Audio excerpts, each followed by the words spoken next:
नमस्कार, माझ्या यूट्यूब चॅनलमध्ये आपले सर्वांचे सहर्ष स्वागत आहे। तर मागील व्हिडिओमध्ये पाहिलं आपण बिझनेसमध्ये वैयक्तिक मूल्यांचे काय महत्त्व आहे, तर तुम्हाला मी थोडक्यात सांगते।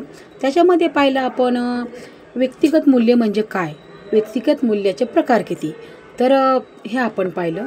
तर आजच्या व्हिडिओमध्ये पाहणार आहोत आपण पर्सनल व्हॅल्यूज हे बिझनेसमध्ये किती महत्त्वाचे असतात। पर्सनल व्हॅल्यूज म्हणजे आपली स्वतःची पर्सनॅलिटी आपली कोणत्या आणि कशा प्रकारची आहे त्याबाबत आपलं मत ठरत असतं। समोरचा जर कस्टमर आला आपल्याकडे बघून जर आपण फूडमध्ये प्रोडक्शन करत असेल तर आपल्याकडे बघून त्याला असं नाही वाटले पाहिजे ही बाईचं राहणीमानच असे तर ही बनवणार तरी काय। त्यामुळे स्वतःची पर्सनॅलिटी डेव्हलप करणं फार महत्त्वाचं असतं।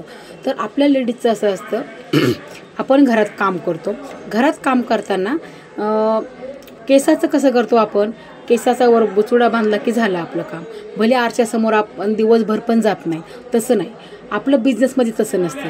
आपल्याला पर्सनॅलिटी इतकी महत्त्वाची असते ना की आपल्याला ती सांभाळावीच लागते। आपल्याला व्यवस्थित आपलं राहणीमान पाहिजे की ती first impression the last impression अशी एक म्हण आहे बघा। म्हणून आपली पर्सनॅलिटी आपण बिझनेसमध्ये एवढी छान ठेवायची की आपल्याकडे पाहूनच पुढल्या कस्टमरला वाटलं पाहिजे वा रे वा, हे म्हणजे पर्सनॅलिटीज एवढी भारी आहे। तर बिझनेसमध्ये मटेरियल किती छान असतं, म्हणून स्वतःची पर्सनॅलिटी एवढी छान ठेवायची की लोकांनी आपल्याकडे मटेरियल तर घ्यायलाच पाहिजे त्यांनी। त्याच्यामुळे पर्सनॅलिटीला भरपूर महत्त्व आहे। आणि पर्सनल व्हॅल्यूज म्हणजे कोणते, आपले लेडीज काय करते घरामध्ये काम करते, सगळं करते, परंतु स्वतःच्या जीवनाकडे काहीच लक्ष देत नाही। आणि जेव्हा आपल्याला 40शी ओलांडते तेव्हा आपल्या लक्षात येतं अरे बापरे, आपलं 40 वय झालं आणि आपण तर काहीच जगलो नाही। त्याच्यामुळे किती वय असू द्या हो, पर्सनॅलिटीला वय नसतं। आपल्याला जेव्हा वाटेल ना तेव्हा मनसोक्त बोला, मनसोक्त कुठेतरी फिरायला जा, आणि मनसोक्त बोलल्यामुळे आणि त्याच्यामुळे आपल्या मनातील जो काही राहिलं असतं ना ते बाहेर निघतं। आणि नेहमी एक म्हणजे बिझनेसमध्ये महत्त्वाचे म्हणजे आपली स्माईल आहे। आपल्या स्माईलवरतीच सगळं इम्प्रेशन, आपल्या स्माईलवरतीच सगळं ठरलेलं असतं। आपली स्माईल किती महत्त्वाची आहे तुम्हाला सांगते मी, कारण की आपण जर कस्टमर जर पुढं आलं आणि आपण त्याच्याकडे फक्त असंच जर पाहत राहिलो ना, तो म्हणणार मी एवढ्या ह्या लेडीजला म्हणजे मॅडमला सांगतोय की मला हे द्या ते द्या, ह्या मॅडमचं काहीच उत्तर नाही आहे, तर ह्या मॅडमला माल विकायचाच नाही आहे। त्याच्यामुळे किती कस्टमर येतं, फक्त आपली स्माईल द्यायची, एका स्माईलवरती आपलं एवढं प्रोडक्शन खपतं ना, फक्त स्माईल महत्त्वाची असते। म्हणजे ते एक झाली स्माईल। दुसरं म्हणजे आपल्याला जर कधी वाटलं ना की कुठेतरी फिरून यावं, कुठेतरी जावं, तर जायचं, कारण की स्त्रीच्या जीवनामध्ये जेवढी कसरत आहे ना ती कुणाच्या आयुष्यात नाही आहे। पण तेवढ्यात आपला टाईम काढून जर आपण जर कुठेतरी फिरायला गेलो आणि आपलं मन जर त्यांनी जर प्रसन्न राहत असतं तर का जाऊ नये आपण, ते झालं। आणि घरामध्ये काम करता करता एवढं माणसाला थकल्यागत होतं, कधीतरी वाटतं ना बसावं।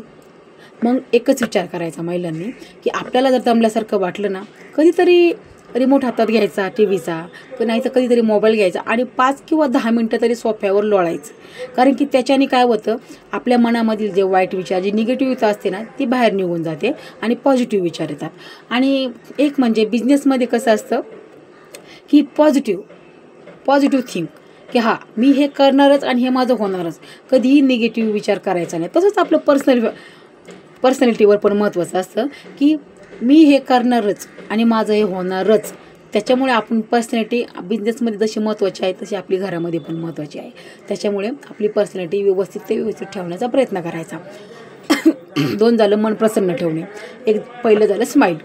आता तिसरं, आपल्याला वाटतं ना कधीतरी गप्पा माराव्या, तर कधीतरी शाळेतील मैत्रिणीला कॉल करा, कधीतरी म्हणजे शेजारच्या मैत्रिणीशी तुमचा कॉन्टॅक्ट असेल त्याशी कॉल करा। आपल्या मनातील भले तुम्हाला काही नसेल ना महत्त्वाचं सांगण्यासारखं, काहीतरी विनोद करा, त्याने तुमचं मन प्रसन्न राहील।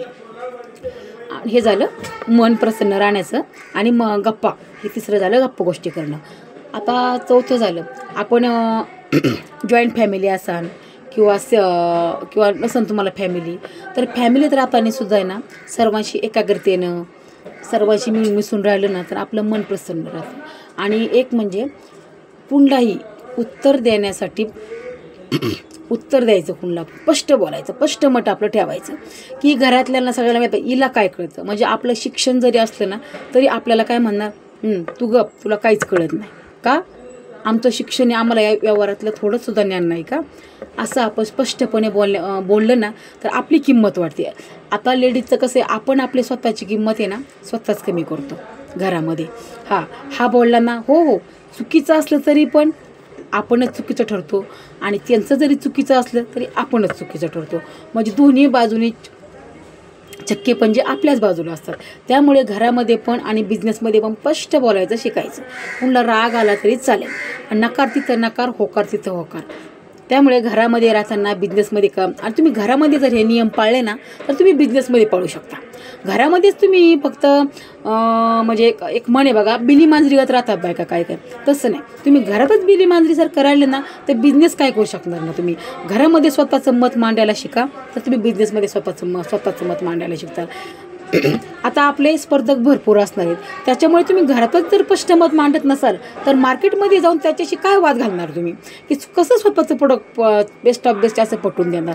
त्यामध्ये पहिले जाईल स्माईल, दुसरं मन प्रसन्न ठेवणे, तिसरं गप्पा गोष्टी करणे, आणि चौथं म्हणजे सगळ्याची मिळून मिसळून राहणे. आणि घरामध्ये जर आपला आणि लेडीज जर कमावते असेल ना तर तिची किंमत वाढते, हे मात्र लक्षात ठेवा. आता आपण जर घरामध्ये असेल ना तर आपली गोल चपाती पण घरच्यांना वाईटच दिसणार, तिचा नकाशाच दिसणार. परंतु आपण स्वतः कमवता असू द्या आणि घाईघाईने येऊन तो नकाशा करा किंवा करपलेली चपाती जरी ताटात ठेवली तरी त्यांना ती गोड लागणार. म्हणून डेअरिंगने राहा. डेअरिंग एवढी महत्त्वाची असते ना, आणि जी स्त्री स्वतःच्या पायावर उभा आहे ना तिला कोणाची बोलण्याची ताकद नसते का, ती स्वतः कमवते. आणि आपण एवढं मन मारून जगतो ना की समजा बाहेर एखादी गोष्ट विकण्यासाठी आली आहे तर ती गोष्ट घेण्यासाठी आपल्याकडे पैसे नसतात. आणि आपण जर स्वतः कमवतो असेल ना ती गोष्ट घ्यायला आपल्याकडे लगेच पैसे असतात ना. आणि त्याच्यामुळे स्वतः कमवतं जर राहिलं ना तुम्ही, मुलाबाळांचा विचार करत जा. कारण काही आपण स्वतः तर मन मारून जगतोच हो, पण आपण मुलांनाही ते संस्कार देतो की आज नाही उद्या घेऊ, आज का उद्या घेऊ. आपण जे काढले दिवस ते आपल्या मुलांना आपल्याला कधीच द्यायचे नाही आहेत. त्याच्यामुळे पर्सनॅलिटी महत्त्वाची आहेच, परंतु आपण घरामध्ये जर वागणं बदललं ना तर तुम्ही बिझनेसमध्ये सुद्धा बदलू शकता. आणि एक म्हणजे स्पष्ट बोला जर शिकले ना तुम्ही, समजा घरात म्हणा बाहेर म्हणा, तर बिझनेसमध्ये तुम्ही का नाही बोलू शकता ना. तर बिझनेस डेव्हलपमेंट करण्यासाठी तुम्हाला स्पष्ट मत महत्त्वाचं आहे. आणि स्पष्टपणे बोलल्या ना तुम्ही घरामध्ये तरच बिझनेस करू शकतात. हे मात्र माझं स्पष्ट मत आहे तुम्हाला.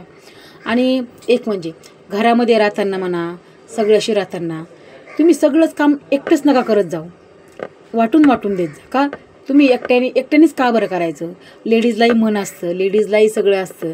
आणि मेन म्हणजे आपल्या लाईफ पार्टनरने म्हणा, आपल्या घरामध्ये म्हणा, सगळ्यांनी जर समजून घेतलं ना तर स्त्रीचं जीवन अगदी सुखी जाईल. तसंच बिझनेसमध्ये, म्हणजे तुम्हाला मी एक्झाम्पल सांगते, फरक सांगते. घरामध्ये जर तुम्ही राहिले तसं बिझनेसमध्ये तुम्ही राहू शकाल. आता टीमवर्कमध्ये जर तुम्ही स्पष्ट मत सांगितलं नाही तुमचं, का बाबा आता आपल्याला समजा एखाद्याचं काम आवडलं नाही आपल्या बिझनेसमध्ये, तर तुम्ही त्याला स्पष्ट सांगू शकता ना, का बाबा तुझं इथे चुकतंय, मला तुझं काम आवडत आहे, त्याच्यामुळे तुला मी कामाला ठेवणार नाही, हे तुम्ही स्पष्ट बोलू शकता ना. जर तुम्ही घरातच स्पष्ट नाही बोलू शकता तर त्याला तुम्ही काय उत्तर देणार. तो तुम्हाला म्हणणार मॅडम तुम्ही असं का केलं, आणि मॅडम तुम्ही असं का करता, तुम्ही काय सांगणार, काहीच सांगू शकत नाही. त्याच्यामुळे घरामध्ये स्पष्ट बोला तर तुम्ही बाहेर स्पष्ट बोलू शकणार. आणि मेन म्हणजे तुम्ही घरात जर एकाग्रतेने राहिले ना, मिळून मिसळून राहिले ना, तर तुम्हाला बाहेर कस्टमरशी बोलण्याची म्हणजे काहीच मला असं वाटणार नाही की तुम्ही काहीतरी स्पेशल करत राहा. कारण तुम्ही घरी जे बोलताय ना तेच तुम्हाला कस्टमर संग बोलायचं असतं. त्याच्यामुळे पर्सनल व्हॅल्यूजमध्ये स्माईल, मन प्रसन्न ठेवायचं, पॉझिटिव्ह थिंकिंग ठेवायचं, निगेटिव्ह विचार कधीच करायचे नाही. आज जर आपण पॉझिटिव्ह थिंकिंग ठेवली तर आपले मुलं पण तेच शिकणार आहेत. आणि आपल्याला बिझनेस करताना पण हेच करायचं. तुम्हाला मी फरक सांगितला घरातला आणि बिझनेसमधला. तर तुम्हाला हा माझा व्हिडिओ कसा वाटला, आणि ज्या स्त्रियांना वाटत असेल ना का खरंच आपण काहीतरी करावे बाबा, तर आधी स्वतः बदला आणि मग बिझनेसचा विचार करा. स्वतःची पर्सनॅलिटी बदला, स्वतः स्पष्ट बोलायला शिका, स्वतः कधीही हसत राहा, कधीही हसत खेळत राहा, आणि मैत्रिणीशी म्हणा कुणाशी गप्पा मारा, तरच तुमचं जीवन सुखी होणार आहे आणि तरच तुम्ही बिझनेस करू शकणार आहे. तर हा व्हिडिओ तुम्हाला कसा वाटला नक्कीच लाईक, शेअर आणि कमेंट करून सांगा आणि सबस्क्राईब करा. थँक्यू.